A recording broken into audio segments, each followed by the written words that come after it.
succinctly. The Magdalen laundries were institutions run by orders of nuns with the original purpose of rehabilitating fallen women, women who had fallen away from God. The labor was supposed to be symbolic, as that it was washing away the sins, as Mary Magdalene did in the Bible. But it quickly degraded into sweatshops. In 1993, land that had belonged to the Sisters of Charity convent was sold to the city to sell to outside developers. When the land was being developed, they found 133 unmarked graves that belonged to women that had been Magdalens. This discovery is what first opened the doors to researching the Magdalens. There is not a known number for how many women went through the laundries, were incarcerated in the laundries, but the number that is known, the current number that is known now, exceeds 30,000. Up until recently, the Catholic Church in Ireland went completely unchallenged. The clergy were the closest link to God, and you did not cross them. You did exactly what they said. They could do no wrong. To go along with that, the young women, young girls in the church were brought up ignorant of the facts of life. So it's kind of like, do you know that you're breaking a rule if you don't know what the rule is? Type of thing. They weren't supposed to get pregnant before marriage, but they didn't know how you got pregnant. It's just that simple.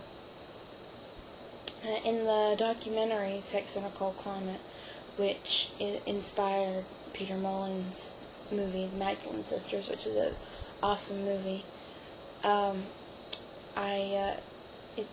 it follows several women that were interviewed about their experiences in the laundry. 3 of them were actually Magdalens, and one of them grew up in an orphanage that was attached to a Magdalene asylum. Martha Cooney was at a family function when a drunken cousin pulled her aside and indecently exposed himself to her. When he was finished, she told another cousin, big families, and that cousin told somebody else, and by the next morning she was shipped off to the asylums. The family wasn't sure if anything had happened, and so they decided to go with an ounce of prevention and send her away just in case something had happened. Christina Mulcahy was seduced by a traveling soldier, a farm girl, and bore a child out of wedlock. Not long after her son's birth, probably maybe a week or less after her son's birth, Christina was sent away to the asylums. She didn't see her son again until 40 years later. In her youth, Phyllis Valentine was quite beautiful. She grew up in an orphanage, and the nuns saw her growing into a fine young lady and were afraid that she would, as the nuns would put it, fall away. And so she was put into the asylums and into the Magdalene laundries for the sole purpose of preventing her from doing any wrong. The only reason she was put there was because she was too pretty. And these are the 3 main reasons that women were sent to the asylums. Definitely not the only reasons, but the 3 main reasons. Being raped, which Martha Cooney wasn't raped, but the family didn't know what exactly had happened, and so they were going to treat it like a rape. Christina Mulcahy, she's the one that had the baby, child out of wedlock, that was the 2nd reason, and just being too pretty. The nuns saying, we're just going to nip it in the bud, make sure you don't get in trouble. the laundries were a little more than slave labor camps. The townspeople in the town where the laundry was located would send their laundry in to be laundered, and pay the church for the service. The church would, or the convent would, keep every cent. The Magdalens never saw a cent of wages. They worked there. They weren't there for nothing, and then they were very harshly treated while they were there. They were abused in every way, shape, or form, physically, emotionally, and sexually. They were made to strip naked in front of the nuns, and the nuns would make fun of you if you had a big butt. They'd go on you about that. Big breasts, they'd go on you about that. Too little breasts, they'd go on you about that. Were you too fat? They'd get on to you about that. And just constantly degrade you. This was a daily activity in the showers. Also, the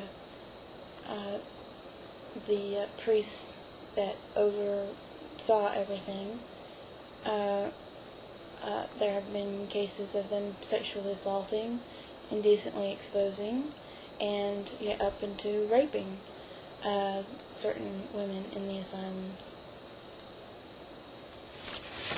The Magdalens were meant to had to suppress their sexuality completely. Their hair was cropped to about right here.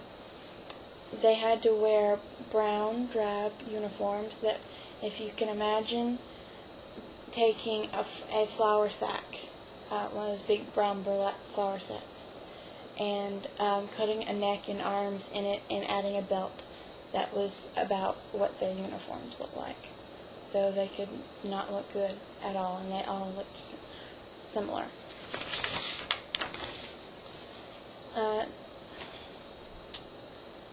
There was virtually no escape from the laundries. There were some women that had committed themselves, they had nowhere else to go, that they could be released, but that was probably 1% of the women that entered the laundries. Most of them could only be released to a male family member. But the catch there is that most families, usually it was the family doing the sending. If there was a nice family member that wanted to come claim you, first you had to find you. A lot of the asylums would change your name. If we have a Catherine in this class, if there's already a Catherine in the Magdalene laundries, your name is now Rose. That type of thing, just off the cuff. There was also reports of some of them not being much far off from the ghettos in the Holocaust, where they would take away their names and then just give them numbers along the arm. I don't think they actually tattooed them like in the Holocaust, but and they would take away your name and you got a number, and that was your number for the rest of your life.